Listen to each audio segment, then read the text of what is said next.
వందనాలు చెల్లిస్తున్నాం. చక్కటి సాక్ష్యములు మనం విన్నాం. మనల్ని కాపాడేది ఎవరంటే దేవుడే. ఏ క్షణంలోనైనా సరే మనల్ని సంరక్షించేది, ఎటువంటి అపాయంలో రాకుండా భద్రపరిచేది దేవుడే. మరి అందు నిమిత్తము దేవుడు చేసిన మేలు నిమిత్తం ఈ రోజున ఇటు రీతిగా కృతజ్ఞతా కూడికను ఏర్పాటు చేస్తున్నారు. వాక్యంలో ధ్యానం చేసుకుందాం, ప్రార్థన చేసుకుని వాక్యంలోనికి వెళ్దాం. అందులో తలవంచి ప్రార్థనలో ఏకీభవించవలసిందిగా కోరుచున్నాం. ప్రార్థన చేసుకుందాం. మహిమగల తండ్రి, మహోన్నతుడా, నీకు స్తోత్రములయ్యా. ఈ యొక్క కృతజ్ఞతా కూడికలో ప్రభుత్వాన్ని పాటల్లో నిన్ను మహింపరచు. లేకపోతే నువ్వు ఇచ్చిన గొప్ప సాక్ష్యాన్ని బట్టి నీకు స్తోత్రములయ్యా. పరిశుద్ధ గ్రంథం నుండి వాక్యమును ధ్యానము చేస్తుండగా మా అందరితో మాట్లాడమని యేసు నామమున ప్రార్థన అడిగి వేడుకొనుచున్నాము తండ్రి, ఆమేన్. ఈరోజు వాక్యాంశము కవచం. ఈరోజు వాక్యాంశము కవచం.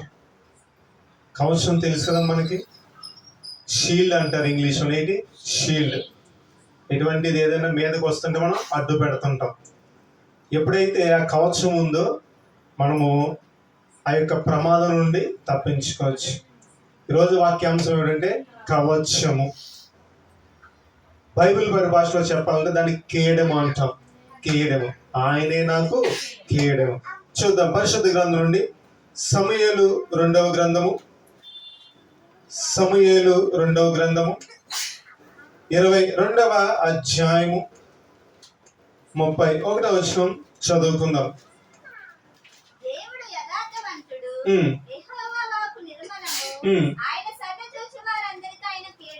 చాలా సమూయేలు 2వ గ్రంథము 22వ అధ్యాయము 31వ వచనంలో ఇట్టి రీతిగా రాయబడింది. దేవుడు యథార్థవంతుడు, యెహోవా వాక్కు నిర్మలము. దేవుడిలో ఉన్న 3 సుగుణాలు ఇక్కడ గ్రంథంలో యొక్క వచనంలో రాయబడి ఉన్నాయి. మొదటిది అంటున్నాడు కదా, ఆయన యథార్థవంతుడు. రెండవది, ఆయన వాక్కు నిర్మలము. 3వ సుగుణం ఏంటంటే ఆయన దగ్గరకు వచ్చే వారికి ఆయన కేడము. గమనించినమ్మా, ఇక్కడ 3 విషయాలు ఇక్కడ రాయబడి ఉన్నాయి. మొదటిది యథార్థవంతుడు అంటాడు. అందునే కదా దావీదు యథార్థంగా ప్రవర్తించే వారికి ఆయన ఏ మేలు చేయకమానడు. యథార్థముగా మనము ప్రవర్తిస్తేనట ఆయన మేలు చేస్తాడు. ఇప్పుడు సాక్ష్యం విన్నాం కదా, ఎటువంటి కీడు రాకుండా దేవుడు మేలు చేస్తాడు. మనం న్యూస్లో చూస్తుంటాం, చదువుతుంటాం, వింటుంటాం. ట్రైన్ ఎక్కబోతూ ఆ యొక్క ప్లాట్ఫామ్కి, ఆ యొక్క ట్రైన్ ఆ యొక్క బోగికి మధ్య ఇరుక్కుని ఎన్నో ప్రమాదాలు మనం చూస్తున్నాం, విన్నాం. కానీ దేవుడు వీరి కుటుంబ జీవితంలో లేదంటే వీరి వ్యక్తిగత జీవితంలో దేవుడు ఏం చేశాడంటే ఎటువంటి అపాయము రాకుండా దేవుడు కాపాడాడు. ఆయన యథార్థవంతుడు. యథార్థంగా ప్రవర్తించే వారికి ఆయన ఏ మేలు చేయకమానడు.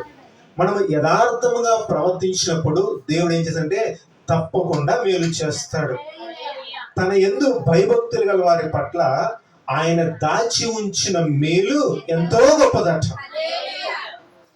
తన యందు భయభక్తులు గల వారి పట్ల ఎవరు భయభక్తులుగా ఉంటారంటే యథార్థముగా నడుచుకుంటూ దేవుడు నన్ను చూస్తున్నాడు,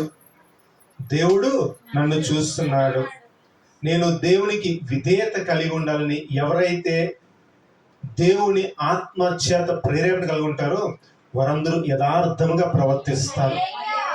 యథార్థంగా ప్రవర్తించినప్పుడు దేవుడు ఏం చేస్తుంటే తప్పకుండా మేలు చేస్తాడు. ఆయన మొదటి గుణం ఏంటంటే యథార్థవంతుడు. రెండోది మనం చూసినట్లయితే ఆయన వాక్కు నిర్మలము. ఆయన వాక్కు నిర్మలము అంటే మనకి నెమ్మదినిస్తుంది. ఆయన వాక్కు మనకి నెమ్మదినిస్తుంది. అంటాడు కదా, నీ రాకపోకలలో పట్లేదమ్మా తోడుగా ఉండు. నీ రాకపోకలో రాకపోక మన సన్నిధిలో అదే ఎప్పుడు అనుకుంటుంటాం, మనం చెప్తుంటాం. బయటికి వెళ్ళేటప్పుడే ప్రార్థన కాదు, బయట నుంచి లోనకు వచ్చిన తర్వాత కూడా ప్రార్థన చేసుకునే పరిస్థితుల్లో ఉన్నాం మనం. దేవా నువ్వు నన్ను క్షేమంగా గమ్యానికి చేర్చు, మరలా క్షేమంగా గృహానికి తీసుకొచ్చు. నా రాకలోను పోకలోను నువ్వు తోడుగా ఉండి నన్ను నడిపించవని ఆ యొక్క నిర్మలమైన వాక్యం మనల్ని బలపరుస్తుంది. ఆయన యథార్థవంతుడు, ఆయన వాక్యము నిర్మలము. మూడవదిగా మనము చూసినట్లయితే ఆయన శరణుజొచ్చు వారందరికీ ఆయన కేడము. ఈరోజు వాక్యాంశం ఉంది ఇదే. ఆయన దగ్గరకు వచ్చే వారికి ఆయన కేడమట. ఎవరైతే దేవుని దగ్గరికి వస్తారో గమనించినాము, ఎవరైతే దేవుని దగ్గరికి వస్తారో దేవుడే వారికి ఒక కవచంలా ఉంటాడట, దేవుడే వారికి ఒక డాలులా ఉంటాడట, దేవుడే వారికి ఒక షీల్డ్లా ఉంటాడట. ఎందుచేతనంటే మనము దేవుని యందు భయభక్తులు కలిగి ఉంటున్నాం, దేవుని మార్గంలో నడుచుకుంటున్నాం, దేవుడు ఏదైతే బోధించాడో లేఖనంలో దాని ప్రకారం జీవిస్తున్నప్పుడు దేవుడు ఏం చేస్తాడంటే మనకు ఒక కవచంలా ఉంటాడు. అంటాడు కదా, దుష్టుడు వేసే అగ్ని బాణాల నుండి ఆయన మనల్ని తప్పిస్తాడు. దుష్టుడు ఎన్నో బాణాలు వేస్తుంటాడు, బాణాలు వేసినప్పటికీ ఆయన మనల్ని తప్పిస్తాడు. కొన్ని సందర్భాలలో మొన్న ఆమెతో సత్యవతి గారితో మాట్లాడుతూ స్వాతం గారితో మాట్లాడుతూ మంచిగా పోతే చెడు ఎదురొచ్చిందని చెప్తున్నారు. ఆమె ఏ వంక లేనోడు డొంకట్టాలు అంటారు. ఇలా ఎన్నో సందర్భాలు జరుగుతుంటాయి. అయితే ఇటువంటి బాణాలు వచ్చినప్పటికీ మన దేవుడు ఏం చేశాడంటే మనకు కవచంలా ఉంటాడు. మనకి ఎలా ఉంటాడంటే ఎవరు ఎన్ని మాట్లాడినప్పటికీ, ఎవరు ఎంతగా మనకి వ్యతిరేకతగా ఉన్నప్పటికీ, ఎవరైతే భయభక్తులు కలిగి ఉంటారో, ఎవరైతే యథార్థత కలిగి ఉంటారో దేవుని దృష్టిలో వారికి దేవుడు ఒక చక్కని కవచంలా ఉంటాడు. ఆయనే మనకి కవచంలో ఉన్నప్పుడు మన జీవితంలో జరిగే 4 సంఘటనలు చూద్దాం. మనకి దేవుడు కవచం, ఆయనే మనకి ఒక కవచంలో ఉన్నప్పుడు గృహిణులకి అర్థం అవ్వాలంటే కోడిగుడు చూడండి, పైన పెంకున్నంతసేపు ఎలా ఉంటుంది, బాగుంటుంది కదా. అదే కింద పాడేస్తే మొత్తం అందులో ఉన్నదంతా వైట్ కానీ మొత్తం పచ్చ కానీ అంతా ఇది అయిపోతుంది. దేవుడు నీడలో మనం ఉన్నంత వరకు చాలా భద్రంగా ఉంటాం. ఏ యొక్క ఆపద కానీ, ఏ యొక్క కీడు కానీ, ఏ యొక్క దోషము కానీ మన దగ్గరికి చేరదు. ఆయనే మనకి ఒక కవచం ఉన్నప్పుడు మన జీవితంలో జరిగే 4 సంఘటనలు చూద్దాం. మొదటి సంఘటన చూద్దాం, 34వ కీర్తన 7వ వచనం చూద్దాం. 34వ కీర్తన 7వ వచనం.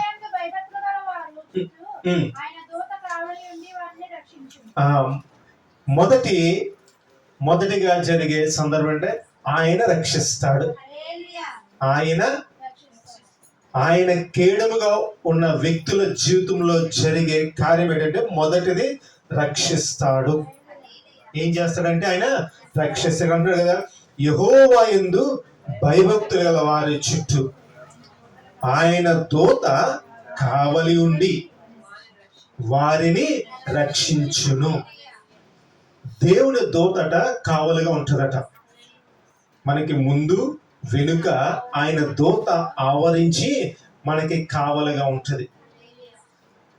ఒకవేళ మనకి తెలియకుండా ఏదైనా ప్రమాదంలో మనము చిక్కుకుంటున్న సందర్భంలో దేవుని దూత మనల్ని ఏం చేస్తుందంటే, వీరిందాక సాక్ష్యము తెలియచేసిన రీతిగా ఆ ప్రమాదం నుండి ఆ యొక్క దూత రక్షిస్తుంది. కొన్ని సందర్భాల్లో మనకు అనుభవమే, ఎలా తప్పించబడన్నా తెలియని కొన్ని పాటలో అది తప్పించబడ్డాను. ప్రతి ఒక్కరి జీవితంలో ఎదురైన సంఘటన ఇదంతా. ఎన్నో ప్రమాదాలు మన సన్నిధిలో దేవుడు తప్పించాడు. ఇదంతా ఎలా జరుగుతుందంటే దేవుని దూత కాపుదల కూడా నడిపిస్తుంది. రూపమణి గారు ఆ యొక్క తల్లిదండ్రుల రక్షణ విషయంలో ఆమెకు జరిగిన యాక్సిడెంట్ విషయం కావచ్చు, డిసెంబర్ నెలలో పౌలరాజు గారికి జరిగిన ఆ యొక్క ప్రమాదం, దేవుని దూత ఏం చేస్తుందంటే మనల్ని రక్షిస్తుంది. నమ్ముతున్నారు ఈ మాట? నమ్మితే దేవునికి స్తోత్రం. హల్లెలూయా. మనం అనుకుంటాం నేను ఒక్కడిని వెళ్తున్నానని, కానీ దేవుడు ఏం చేస్తాడంటే మనకు ముందు వెనక ఒకటి పంపిస్తాడు, దూతను పంపిస్తాడు. ఎవరికి పంపిస్తారంటే దేవుని యందు భయభక్తులు కలిగి యథార్థంగా ప్రవర్తించే వారికి దేవుడు ఏంటంటే ఆయన దూతని కావలుగా ఉంచుతాడు. మన బిడ్డలు కాంపిటీషన్కి వెళ్ళినా, పరీక్షలకు వెళ్ళినా, భర్త ఉద్యోగానికి వెళ్ళినా, లేదంటే మన జీవిత భాగస్వామి ఎక్కడికి వెళ్ళినా సరే దేవుడు ఏం చేస్తాడు, ఒక దూతని కావలుగా పంపిస్తాడు. అంటుంటారు కదా అప్పుడప్పుడు భార్య అంటుంటది, నేను ఎక్కడ ఉన్నప్పటికీ నా మనసు మీ దగ్గరే ఉంటది అన్నారు. అంటలేదు ఎప్పుడు. భర్త ఎప్పుడైనా ఒక వారం 10 రోజులు ఎక్కడికైనా వెళ్ళాడు అనుకోండి, ఏమంటే మీరు దూరం ఉన్నప్పటికీ నా మనసు మీతో పాటే ఉందంటది. మీ మనసు ఉందో లేదో దేవుడు తెలుసు, కానీ దూత మట్టుకు మాత్రం మీకు కూడా ఉంటుంది. పైకి అంటారు కొంతమంది, కానీ ఉదరైపోగా కొంతమంది అనేవాళ్ళు ఉంటారు. ఏదేమంటే అది లోకరీత్యా పక్కన పెడదాం. కానీ యథార్థంగా ప్రవర్తించే వారికి దేవుని దూత కాపుదలగా ఉంటుంది. ఆ దూత ఏం చేస్తుందంటే రక్షిస్తుంది. మొదటగా ఎవరైతే దేవుని యందు భయభక్తులు కలిగి ఉంటారో, ఎవరైతే దేవుణ్ణి కవచంగా పెట్టుకుంటారో వారి జీవితంలో దేవుని సరే రక్షిస్తాడు. ఇది లోకరీత్యా రక్షణ. అదే నిత్య నరకాగ్నిలోనికి వెళ్ళిపోకుండా కాడ దేవుడు వారిని అగ్నిలో లాగుతాడట. కుటుంబంలో ఒకరు రక్షించబడి ఒకరు రక్షించబడకపోతే ప్రార్థన చేస్తే దేవుడు వారికి రక్షణ వస్త్రం ధరింపచేస్తాడు. నీటి బాప్తిస కార్యక్రమంలో దేవుడు వారి జీవితంలో జరిగిస్తాడు. అయితే మనం ఏం చేయాలంటే భయభక్తులు కలిగి ప్రార్థన చేయాలి. ప్రార్థన చేస్తే ఆయనే దిగి వచ్చి వారి హృదయంలో మారుస్తాడు. మొండె హృదయంలో అయినా మారుస్తాడు. మొదటిదిగా ఆయన రక్షిస్తాడు. రెండవది చూద్దాం. ద్వితీయోపదేశ కాండము 33వ అధ్యాయము. ద్వితీయోపదేశ కాండము 33వ అధ్యాయము 29వ వచనం.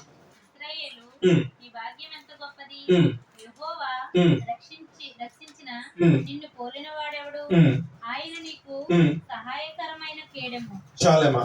రెండవదిగా ఆయన సహాయకరమైన కేడం. మొదటిది రక్షిస్తాడు, రెండోది సహాయం చేస్తాడట. రెండోది ఏం చేస్తాడంటే సహాయం చేస్తాడు.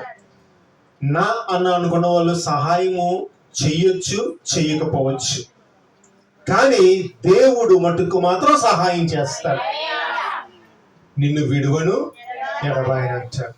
నిన్ను నేను విడిచిపెట్టను అంటాడు కదా యెహోషువతో అంటాడు దేవుడు, నేను నిన్ను విడువను, నువ్వు నిబ్బరము కలిగి ధైర్యంగా ఉండంటాడు. ఎవరిని బట్టి ధైర్యం మనకి? దేవుణ్ణి బట్టి మనకి ధైర్యం. మనుషులను చూసుకుని మనము ధైర్యపడలేం. తాత్కాలికంగా ధైర్యం వస్తుంది, కానీ ఎల్లవేళలా తన దూతను మనకి కావలి ఉంచి దేవుని హస్తం మనకి తోడుగుండి మనకి సహాయము చేస్తూ మనల్ని ధైర్యపరుస్తూ ఆయనే నడిపిస్తాడు. ఇక్కడ అంటున్నాడు కదా ద్వితీయోపదేశ కాండము 33వ అధ్యాయము 29వ వచనంలో, ఇశ్రాయేలు నీ భాగ్యం ఎంత గొప్పది, యెహోవా రక్షించిన నిన్ను పోలినవాడు. ఇక్కడ అంటున్నాడు కదా. అమ్మ శాంతమ్మ గారు, మీరు ప్రయాణంలో ఈ యొక్క కాకినాడ పట్టణం నుండి వేరే ప్రాంతానికి వెళ్ళినప్పుడు దేవుడు మిమ్మల్ని రక్షించాడు. మీ ప్రయాణంలో మీకు తోడుగా రక్షించాడు. అయితే మీరు దేవుని పట్ల ఎలా ఉండాలంటే భయభక్తులు కలిగి, అయ్యా నువ్వు నా జీవితంలో ఈ గొప్ప కార్యములు చేస్తావు, నన్ను ప్రమాదమును తప్పించే ప్రవర్తన. చూడండి, ఈ రోజుల్లో నడుస్తా జస్ట్ అంటే కాళ్ళలో బెనిగితే బోన్ డెన్సిటీ అంటే బోను అప్పటత్వం లేకపోతే వేలకు వేలు ఖర్చు అవుతున్నాయి. ఈ రోజుల్లో హాస్పిటల్కి వెళితే మినిమం 1000 రూపాయలు ఏమ్మా, అంతేనా? స్పెషలిస్ట్కి అయితే 700, నార్మల్ డాక్టర్కి అయితే 500 ఫీజు. మినిమం 1000 రూపాయలు అవుతుంది మందులు. కానీ దేవుడు ఇటువంటి ఆపద రాకుండా దేవుడు మిమ్మల్ని కాపాడాడు. దీన్ని బట్టి మీరు ఏం చేయాలంటే దేవునికి స్తుతించాలి, దేవుణ్ణి గణపరచాలి. దేవుడు మీ జీవితంలో చేసిన ఆ కార్యం బట్టి దేవుణ్ణి గణపరిచి, అయ్యా నీవే నాకు సహాయము చేసావు, నీవే నాకు చేయడము అని మీరు ఎల్లవేళలా దేవుణ్ణి సన్నుతించబద్ధులమై ఉన్నాం. మనము ఎల్లవేళలా దేవుణ్ణి స్తుతించబద్దులమై ఉన్నాం. ఒకవేళ గడియారం అన్నా బ్యాటరీ లేకపోతే ఆగిపోవచ్చు, కానీ మనము ఎల్లవేళలా కూడా మనము దేవుని స్తుతించాలి. మన అంతరంగంలో దేవుణ్ణి స్తుతించాలి. అయ్యా, నువ్వు చేసిన సహాయాన్ని బట్టి నీకు స్తోత్రమయ్యా. మనుషుల సహాయము వ్యర్థము, కానీ దేవుడు సహాయము చేస్తే నీకున్న ఆపద నుండి ఆయన నిన్ను తప్పించి నిన్ను మంచి స్థితిలో ఆయన నిలవబెడతాడు. ఇక్కడ అంటున్నాడు కదా, తర్వాత నిన్ను పోలిన వాడేవాడు, ఆయన నీకు సహాయకరమైన కేడము. ఆయన మీకు ఎటువంటి కేడము అంటే, మొదటిది రక్షణ కేడము, రెండవది సహాయకరమైన కేడము. ఆయనే మనకి సహాయం చేస్తాడు ఎటువంటి సమయంలో ఉన్నా సరే. అంటాడు కదా నూతన నిబంధనలో అంటాడు కదా, ఒక వ్యక్తికి ఒక స్నేహితుడు ఉంటే గనక ఆ స్నేహితుడు రాత్రికాల సమయంలో ఆ స్నేహితుడికి వెళ్ళి తలుపు తడితే ఏమంటాడండి? తలుపు తీస్తాడు వెంటనే, మా పిల్లలు పడుకున్నారు, పొద్దున్న అంటాడు. లేదయ్యా, నీలాంటి స్నేహితుడే, నాకు స్నేహితుడు ఒకనాడు దూర ప్రాంతం నుంచి వచ్చాడు, వాడికి కొంచెం ఆహారం కావాలి, నీ దగ్గర ఏదో ఉంటుందంటే, స్నేహితుడన్నా సహాయం చెయ్యొచ్చు చెయ్యకపోవచ్చు, కానీ నువ్వు ఏ సమయంలోనా సరే కృంగిన వేళలు నువ్వు దేవుని పాదాల చెంతకొస్తే ఆయన నీకు తప్పకుండా సహాయం చేస్తాడు. ఆయన నిన్ను విడిచిపెట్టడు, నీ కన్నీరును ఆయన తుడుస్తాడు. ఆయన ఉన్నమాట చెప్పుకోవాలంటే, భర్త కూడా ఒక్కొక్కసారి సహాయం చేయకపోవచ్చు. ఆఫీస్లో ఉన్నాం అనుకోండి, ఫోన్ చేస్తే ఒకసారి ఫోన్ కట్ చేస్తారు. భార్య కూడా ఒకసారి ఫోన్ లిఫ్ట్ చేయకపోవచ్చు. వంట చేస్తున్నాను అనుకోండి, పోపులు మాడిపోతాను, తీరు ఫోన్. పిల్లల చదువులో ఉండే తీరు. ఒక్కొక్క సందర్భంలో ఎవరు సహాయం చేసినా చేయకపోయినా నువ్వు దేవునికి మొదలు పెడితే దేవుడు నీకు సహాయం చేస్తాడు. ఆయన నీకున్న ఆపద నుంచి ఆయన నిన్ను గట్టెక్కిస్తాడు. అటువంటి దేవుడు మనకి కేడముగా ఉన్నప్పుడు మనము దిగులు చెందవలసిన పని లేదు. అయ్యా, నీవే నాకు కవచమయ్యా ప్రభుత్వని, నీవు నన్ను రక్షించే ప్రభుత్వని, రక్షించి నాకు సహాయము చేసావయ్యా ప్రభుత్వని. నరమాత్రుడు ఏ పాటి వాడయ్యా, వాడెంతటి వాడు, కానీ నీవు నాకు సహాయము చేసి నన్ను అయ్యా ప్రభుత్వని ఉన్నతమైన స్థితిలో నన్ను ప్రమాదం నుంచి నువ్వు తప్పించి నడిపించావని ఎల్లవేళలా మనము దేవుణ్ణి స్తుతించాలి. మూడవదిగా చూద్దాం, యోబు గ్రంథం 1వ అధ్యాయము 10వ వచనం.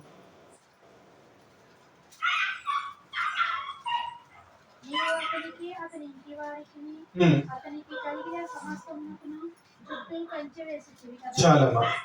మూడవదిగా కంచి వేస్తాడు ఆయన. మూడవది కంచి వేస్తాడు. దేవుడు తన యందు భయభక్తుల వారికి నిన్న కాగుణితమే, ఇలా కాగుణితమే, నిన్న కిరీటం, ఈవేళ కేడు, ఈవేళ ఆయన కవచం. ఏం చేస్తాడట ఇక్కడ మనం చూసి, కంచి వేస్తాడట. ఎవరైతే గమనించున్నామా, ఎవరైతే దేవుడిలో ఉంటూ దేవుడి మీద ఆనుకుని దేవుని మీద విశ్వాసము కలిగి ఉంటారో వారికి దేవుడు కంచెను వేస్తాడట. ఇక్కడ అంటున్నాడు కదా, యోబు గ్రంథము 1వ అధ్యాయం 10వ వచనం, నీవు అతనికిని అతని ఇంటి వారికి. ఏమంటున్నాడు? ఈ మాటలు చెప్తున్నది ఎవరు? సాతాను చెప్తున్నాడు. సాతాను దేవునితో మాట్లాడుతున్నాడు. యోబు గురించి అంటున్నాడట, నీవు అతనికిని అతని ఇంటి వారికి అందరికీ కంచేసావయ్యా, నువ్వు కంచేస్తే మేము ఏం చేస్తామని చెప్పని అడుగుతున్నాడు సాతాను వచ్చి. నువ్వేనేమో అడ్డుకట్ట వేసావు, మేము ఏ పాటి వారు, మేము ఏమీ చేయలేం అని అంటున్నాడు. ఇక్కడ రాయబడి ఉంది కదా, నీవు అతనికిని అతని ఇంటి వారికి, మూడోది అతనికి కలిగిన సమస్తానికి. చూడండి, దేవుడు మనకి కీడముగా ఉంటేనట మనకి, మన కుటుంబానికి, మనకున్న ఆస్తిపాస్తులకి, లేదంటే మనకు ఉన్న వాహనాలకు కావచ్చు, దేనికైతే అది సమస్తము ఆయన కంచి వేస్తాడు. మాకు తెలిసిన ఒక వ్యక్తి ఉన్నారు. చిత్రమైన మాట ఇది, జాగ్రత్తగా వినండి, బహుక్లుప్తంగా చెప్తాను. యేసు రక్తమే జయం, సిలువ రక్తమే జయం అంటాం. అయితే సాధారణంగా కొన్ని మందిరాల్లో ఆయిల్ బాటిల్స్ ఇస్తుంటారు.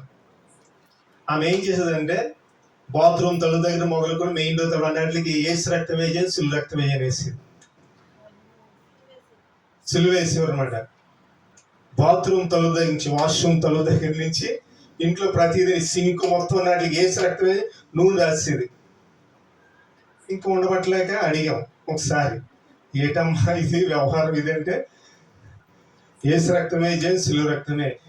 నిజమే, ముందు మనలో దేవుడుండి మనలో దేవుడుండి మనము దేవుడి మీద యథార్థత కలిగి దేవుని మీద నమ్మకించితే గనక దేవుడు మన చుట్టూ కంచి వేస్తాడు. మనకి కలిగిన సమస్తాన్ని, మనలో దేవుడు లేకుండా ఆయిల్ బాటిల్ పట్టుకెళ్ళి దీని మీద కంచి వేస్తే ఎలా కుదురుతుంది? అవుతుందా? అవదు కదా. అది మూఢభక్తి అంటారు. అది అటువంటి మూఢభక్తి మనం చేయకూడదు. ముందు మనలో దేవుడు ఉండాలి. నా హృదయమే ఆయనకి ఆలయం.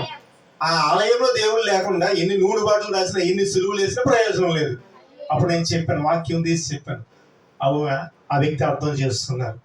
మనం ఏది చేసినా బైబిల్ ప్రకారము, పరిశుద్ధ గ్రంథ ప్రకారము భక్తి చేయాలి.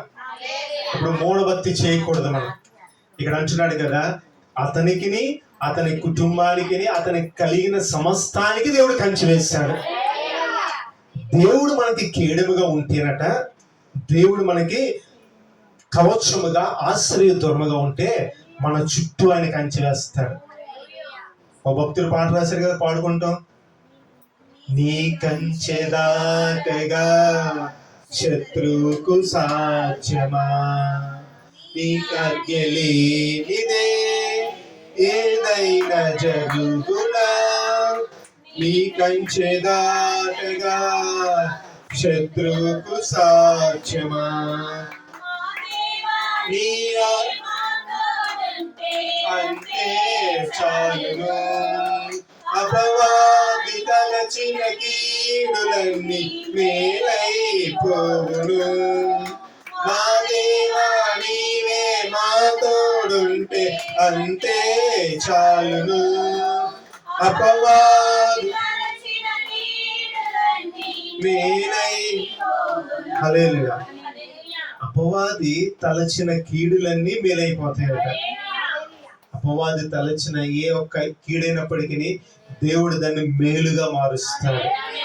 ఎప్పుడు మారుస్తాడంటే, ఆయన మనకు ఒక కేడముగా ఉండాలి, ఆయన మనకు ఒక కవచంగా ఉండాలి, ఆయన మనకు ఆశ్రయదుర్గంగా ఉన్నప్పుడు దేవుడు ఏం చేస్తాడంటే మన చుట్టూ కంచెను వేస్తాడు. మన కుటుంబం చుట్టూ కంచెను వేస్తాడు. మన భర్త, భార్య, పిల్లలు ఎక్కడికి వెళ్ళినప్పటికీ ఎటువంటి కీడు రాకుండా ఆయన ఏం చేస్తాడు? ఒక కంచెను వేస్తాడు. మరి శాంతమ్మ గారికి విషయంలో కావచ్చు, సాత్విక ప్రవేశంలో కావచ్చు, ఆ యొక్క ప్రమాదాల నుంచి దేవుడే తప్పించాడు. దేవుడే ఆయన హస్తం నుంచి తన దూతలకు ఆజ్ఞాపించి ఇటువంటి ప్రమాదము రాకుండా ఆయన కంచి వేసి మరి వారిద్దరిని దేవుడు సంరక్షించాడు. తర్వాత 4వదిగా చూద్దాం. 18వ కీర్తన 35వ వచనం. నీ రక్షణ కేడమును నువ్వు నాకు అందించుచున్నావు, నీ కుడి చెయ్యి నన్ను ఆదుకొనెను. చాలమ్మా. 4వదిగా దేవుడు గొప్ప చేస్తాడు. 4వదిగా దేవుడు గొప్ప చేస్తాడు. ఇక్కడ చూడండి ఏమంటున్నాడు ఇక్కడ, నీ కుడి చెయ్యి నన్ను ఆదుకొనెను. మిమ్మల్ని ఆదుకున్నది ఎవరంటే దేవుని కుడి చెయ్యి ఆదుకున్నామా. మీ కుమార్తె విషయంలో కావచ్చు, లేదా మీ యొక్క ట్రైన్ ప్రయాణం విషయంలో, ఇబ్బంది విషయంలో కావచ్చు, దేవుని కుడి చెయ్యి మిమ్మల్ని ఆదుకుని ఆ యొక్క ప్రమాదం నుండి తప్పించి ఈరోజు మిమ్మల్ని సజీవులుగా ఉంచి మీ కుటుంబంలో ఆనందం ఇచ్చిందంటే అది దేవుని హస్తం మీకు తోడుగా ఉన్నది. అది అంత మటుకు మాత్రమే కాకుండా అంటున్నాడు కదా, నీ సాత్వికము నన్ను గొప్ప చేసెను. నన్ను గొప్ప చేసెను అన్న మాటకి ముందు ఏమనుంది? సాత్వికము. సాత్వికం అంటే మంచిది, మంచితనము, లేదా నెమ్మతనము, కోపడినవాడు, అంతేనమ్మా? యశాంత్ సాత్విక్, రోనిత్ సాత్విక్, మన ఏం పేరమ్మా సాత్విక, ఇక్కడ సాత్విక్ ప్రియ. సాత్వికకే అంటే ఏంటంటే నెమ్మదస్తురాలు, కామ్ గోయింగ్, మంచితనం. దేవుని యొక్క సాత్వికం మనం గొప్ప చేసిందట. దేవుని యొక్క సాత్వికం, నా గొప్పతనము, నా బలము, నా జ్ఞానము, నా తెలివి, నా ఐశ్వర్యము, నా సిరి సంపదలు, లేదంటే నా వాగ్దాటి, ఇదేమీ కాదు. దేవుని యొక్క సాత్వికమే మనల్ని గొప్ప చేసింది. నిజంగా మన క్రియలను బట్టి దేవుడు ఒక్కసారి ప్రతిబింబిస్తే ఏ నరుడు ఉండడు. అంతేనమ్మా, ఏ నరుడు కూడా ఉండడు. కానీ ఆయన ఏంటంటే సాత్వికుడు, మంచివాడైన ఆయన ఏంటంటే రోషము గల దేవుడు కూడా ఆయన. అంతకన్నా మిన్నగా ఆయన సాత్వికుడు. ఎవరైతే యేసు క్రీస్తు ప్రభువాన్ని లేదంటే దేవాది దేవుణ్ణి కేడముగా పెట్టుకుంటారో ఆయన సాత్వికుడిగా ఏం చేస్తాడంటే మనల్ని గొప్ప చేస్తాడు, మనలను గొప్ప చేస్తాడు. ఎలా చేస్తాడంటే ఎవరు ఊహించినది, అయ్యో వీరు ప్రమాదంలో ఇరుక్కున్నారని ఎదుటి వారు అనుకునే సమయంలోనే దేవుడిని నా ప్రమాదంలో తప్పిస్తాడు. వీరు దేవుడు గొప్పవాడని ఎదుటి వారు ఒప్పుకునే రీతిగా దేవుడు ఏం చేస్తాడే గొప్పగా నిలవబెడతాడు. చూడండి, బైబిల్లో ఎన్నో సంఘటనలు ఉంటాయి. సంసోను నాజీరు చేయబడిన వ్యక్తి, కానీ తప్పు చేశాడు. అయినప్పటికీ చివరి క్షణంలో దేవుడు అతని యందు దయ ఉంచాడు. బైబిల్ ఎన్నో ఉదాహరణలు ఉన్నాయి. మన క్రియలు కాదు, కేవలము దేవుని యొక్క సాత్వికం మట్టుకు మాత్రమే మనల్ని గొప్ప చేస్తుంది. ఇక్కడ అంటున్నాడు కదా, నీవు నా మార్గంలో నడుచుకొని నా యందు భయభక్తులు కలిగి నువ్వు యథార్థంగా ప్రవర్తించినట్లయితే నేను నిన్ను గొప్ప చేస్తానంటున్నాడు. అది ఆల్రెడీ వీరి కుటుంబ జీవితంలో దేవుడు రుజువు చేశాడు కూడా. ఒకసారి వీరి బంధువులు, వీరు సోదరి, మీ అక్క చెల్లెలు కదమ్మా వచ్చినప్పుడు అన్నారు, దేవుడు వీరిని ఎంతగానో చక్కగా ఇదే రూమ్ లో వారి యొక్క అక్క ఎవరో వచ్చి మాట్లాడారు, చెల్లో దేవుడు వీరిని చక్కగా ఆశీర్వదించాడని. ఒకప్పటి స్థితి వేరు, ఇప్పుడు స్థితి వేరు. ఇది ఎలా వచ్చిందంటే దేవుణ్ణి వీరు కీడముగా చేసుకున్నారు. మన పాస్టర్ గారు మాట అన్నారు, దేవుడు ఆశీర్వాద జల్లులు కుమ్మరిస్తాడట. ఉంది కదా మలాకి గ్రంథం 3వ అధ్యాయము 10వ వచనంలో, ఆకాశవాకులు తెరిచి పట్టరాని విస్తారమైన దీవులతో ఆయన ఆశీర్వాదపు జల్లులు కుమ్మరిస్తాడట. అయితే ఆశీర్వాదపు జల్లులు మన మీద పడకుండా మనమే గొడిగేసుకుంటా ఉంటాం. గొడిగేస్తాం. ఏ గొడుగు అంటే అవిధేయతను గొడిగేస్తాం. అప్పుడు పడతాయేమో. గొడుగుంటే ఎండలో గొడిగేసిన మన మీద ఏమవుతుంది చూడండి. చాలా మంది ముఖానికి దాని ఏమంటారు, పెదానికి లిప్స్టిక్ రాసుకుని ఫుల్ బ్యాకప్ చేసి ఎండాకాలం వెళ్తుంటారు. ఆ గొడుగులా తీస్తే మొత్తం కారిపోయి అసలు రూపం బయటపడుతుంది. ఆ ఎండ పడకుండా వాళ్ళు ఏం చేస్తున్నారంటే కాల్చుకుంటారు. మంచిదే, వారి యొక్క శరీర సౌందర్యాన్ని కాపాడుకుంటారు. అయితే అది లోకరీత్యం. దేవుడు మనకి ఇచ్చే ఆశీర్వాదాలు పడకుండా మనం ఏం చేస్తామంటే ఒక గొడుగు పట్టేసుకుంటున్నాం. ఆ గొడుగు ఏంటంటే దేవుని భయభక్తులు లేకపోవడం, అవిధేయత, ప్రార్థన లేని స్థితి, అవిశ్వాసం. ఈ గొడుగు ఉన్నప్పుడు ఏమైనా పడుతుందమ్మా? పడదు. ఈ గొడుగు తీసేస్తే, అవిధేయత గొడుగు తీసేస్తే అప్పుడు ఆటోమేటిక్గా అదే పడుతుంది. సూర్యుడు పడతాడు, వర్షం పడుతుంది, అన్ని దీవెనకరమైన వర్షములు దేవుడు మన మీద కురిపిస్తాడు. ఎప్పుడైతే మన జీవితంలో దేవుడే అధిపతిగా ఉండి, మన దైవజన్ అంటున్నారు, కుటుంబాలని దేవుడు చక్కగా కడుతున్నాడట నేటి దినాల్లో. కానీ మనంతటా మనమే కుటుంబాలని పాడు చేసుకుంటున్నామట. దేవుడు ఒంటిగా ఉండట మంచిది కాదని ఏం చేశారమ్మా? జంట చేశారు. జంట చేసిన తర్వాత ఆ ఇరువురు కూడా ఎలాంటి ఈగోకి ఫీల్ అయిపోయి, దైవజన్ వాళ్ళు చెప్తున్నారు, ఈగోకి ఒకరు నువ్వెంత అంటే నువ్వెంత, నువ్వెంత అంటే నువ్వెంత అని ఒకరికొకరు. అందులో ఇప్పుడు ఏంటంటే చాలా మంది ఉద్యోగాలు ఇద్దరు సంపాదించేస్తున్నారు. ఇద్దరు సంపాదించితే నువ్వెంత అంటే నువ్వెంత, నువ్వెంత అంటే నువ్వెంత అని ఉంది పరిస్థితి. అలా కాకుండా దేవుని యందు భయభక్తులు కలిగి వాక్యము చదివితే అప్పుడు నీ భర్తకు లోబడి ఉంటావు, అప్పుడు నీ భార్యను ప్రేమిస్తావు, అప్పుడు ఆశీర్వాదములు దేవుడు కుమరిస్తాడు. నువ్వెంతంటే కుటుంబం చీలిపోతుంది. దేవుడు కుటుంబాన్ని కట్టాడు, కట్టిన దాన్ని మనం నిలబెట్టుకోవాలి. దేవుడు నీకు రక్షణ కేడములు ఇచ్చాడు, దేవుడు నిన్ను రక్షించాడు, నీకు సహాయం చేశాడు, నిన్ను బలపరిచాడు. ఆయన ఏం చేస్తాడు? నిన్ను గొప్పవాడిగా చేద్దామంటున్నప్పుడు నువ్వు ఆయన మార్గంలో ప్రయాణం చేస్తే దేవుడు తప్పకుండా నీ పట్ల ఏదైతే ఆలోచన కలిగి ఉన్నాడో దాన్ని ఆయన నెరవేరుస్తాడు. ఆ నెరవేర్చే క్రమంలో ఎన్నో ఒడిదుడుకులు వస్తాయి. ఒడిదుడుకులు వచ్చినప్పటికీ ఆ కవచం ఉంటది కదా, ఆ కవచం వైపే చూడాలి మనం. ఆ కవచం వైపునే చూడాలి. అయ్యా నీవే నాకు ఆశ్రయమయ్యా ప్రభుత్వాన్ని, నీవే నన్ను భద్రపరిచి ప్రభుత్వాన్ని. దుష్టుడు కావచ్చు, సాతాను కావచ్చు, చీకటి శక్తులు కావచ్చు, అంధకార శక్తులు కావచ్చు, ఎన్నో నన్ను అటాక్ చేస్తున్నాయి ప్రభుత్వాన్ని, నీవే నన్ను బలపరచు ప్రభు అని మనం ప్రార్థన చేస్తే దేవుడి కవచముగా ఉండి మనం రక్షిస్తాడు, సహాయం చేస్తాడు, కంచి వేస్తాడు.